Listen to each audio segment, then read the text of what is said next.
हनुमान से मिलकर श्री राम को लगा कि सुग्रीव के माध्यम से उनका कार्य अवश्य सिद्ध होगा। हनुमान दोनों भाइयों को लेकर सुग्रीव के पास आए, लेकिन सुग्रीव इतने भयभीत थे कि वो राम, लक्ष्मण और हनुमान को अपनी ओर आते देखकर किसी कंदरा में छिप गए। और जब हनुमान राम लक्ष्मण को लेकर वन पहुंचे तो सुग्रीव और दूसरे वानरों को ना पाकर चकित हो गए। महाराज सुग्रीव कहाँ चले गए? पता नहीं घड़ी घड़ी क्या हो जाता है उन्हें। अभी तो यही थे और अभी कपूर की तरह उड़ गए। अब तो ऐसे ही हो गए हैं, पत्ता भी खड़के तो उछलकर पहाड़ पर चढ़ जाते हैं। हनुमान, कहीं वो हमें ढूंढने तो नहीं निकल गए? मार्ग तो एक ही है भैया, वो कहीं दिखाई नहीं पड़े। मुझे लगता है कि वो आसपास ही होंगे। आप दोनों यहीं रहें प्रभु, मैं उन्हें देखता हूं। महाराज सुग्रीव, इनकी बातों से तो लगता है कि ये हमारे मित्र हैं। हाँ हाँ, इनकी मधुर वाणी सुनकर मुझे भी ऐसा ही लग रहा है। चलो इनके पास चलकर देखते हैं। महाराज सुग्रीव, कहाँ हैं आप? उसको लाइट हाउस याद आ रही है। मैं यहाँ हूँ हनुमान। आप वहीं रुकिए महाराज, मैं आ रहा हूं। चलिए प्रभु। महाराज सुग्रीव, ये हैं अयोध्या के राजकुमार श्री राम और लक्ष्मण। इन्हें आपकी सहायता चाहिए महाराज। अहो भाग्य मेरे, इस ऋष्यमूक पर्वत पर आपका स्वागत है श्री राम। कहिए, हम आपकी क्या सेवा कर सकते हैं? हम लंकापति रावण को परास्त करना चाहते हैं वानर राज। उसने हमारी भार्या का हरण किया है और वो भी हमारी अनुपस्थिति में। ओह, तो हमारी और आपकी दशा एक सी ही है। आपको मेरी आवश्यकता है और मुझे आपकी। क्या आपकी भार्या को भी? नहीं, मेरी भार्या को रावण ने नहीं, मेरे अपने भाई बाली ने ही अपने वश में कर लिया है। ऐसा अनर्थ क्यों किया उसने? क्या चाहता है वो? एक छोटी सी घटना के कारण वो मेरे प्राणों का शत्रु हो गया है। उसने मुझे राज्य से भी वंचित कर दिया है श्री राम। राज्य और दांपत्य सुख दोनों से वंचित कर दिया उसने।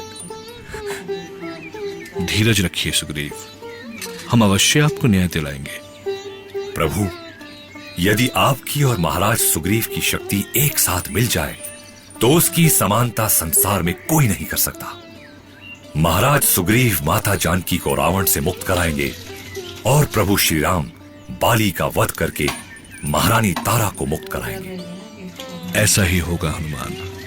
तो फिर आप दोनों अग्नि को साक्षी मानकर मित्रता की शपथ लें और एक दूसरे की सहायता का वचन दें।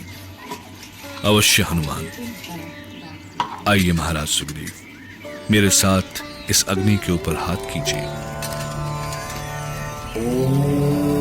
बोलो प्रभु श्री राम की जय! महाराज सुग्रीव की जय!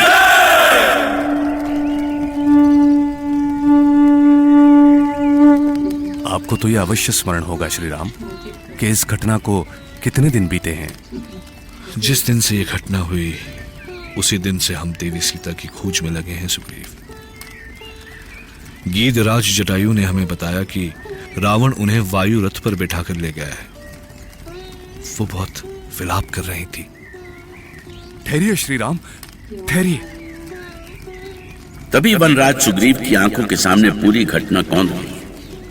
वो भागते हुए पास की कंदरा में गए और कुछ ऐसे प्रमाण लाए जिसे देखकर राम और लक्ष्मण दोनों की आंखें छलक आई।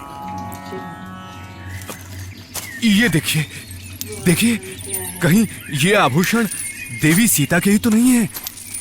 ये कहाँ मिले आपको? ये सारे आभूषण सीता के ही हैं। ये बाजूबंद, ये करघनी, ये हार, ये सब सीता के ही हैं। ये मुझे ही मिले हैं श्री राम। मैं इसी पर्वत पर विचरण कर रहा था, तभी आकाश मार्ग से जाता हुआ एक रथ दिखाई दिया। अवश्य वो रावण का ही रथ था। देवी सीता विलाप कर रही थी। बचने का कोई उपाय न देखकर उन्होंने ये आभूषण नीचे फेंके, शायद इसलिए कि हम जान सकें कि रावण उन्हें किस मार्ग से लेकर गया है। आपने ठीक समझा सुग्रीव। तब तो ये तय है श्री राम कि देवी सीता को रावण लंका ही ले गया है।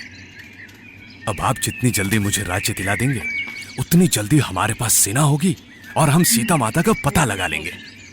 वानर राज, आपका राज्य भी शीघ्र मिल जाएगा। आपकी बातें सुनकर हमें पूरा विश्वास हो गया है कि आप भाभी का शीघ्र पता लगा लेंगे। किंतु हमें संतोष कैसे होगा कि आप दोनों भ्राता किष्किंधापति बाली पर विजय प्राप्त करेंगे? ये हम पर छोड़ दे वानर राज। उनकी भूल का दंड उन्हें अवश्य मिलेगा। आप नहीं जानते, किष्किंधापति बाली एक बाण से 3 वृक्षों को भेद देता है। युद्ध कौशल में उसकी बराबरी का कोई नहीं।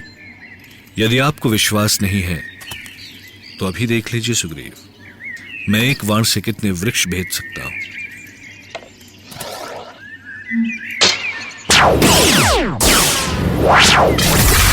प्रभु श्री राम की। आप धन्य हैं श्री राम, आप धन्य हैं।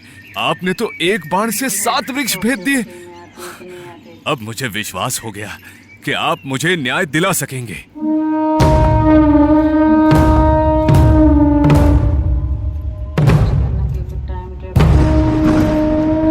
तुम किस न्याय की बात कर रही हो सीते?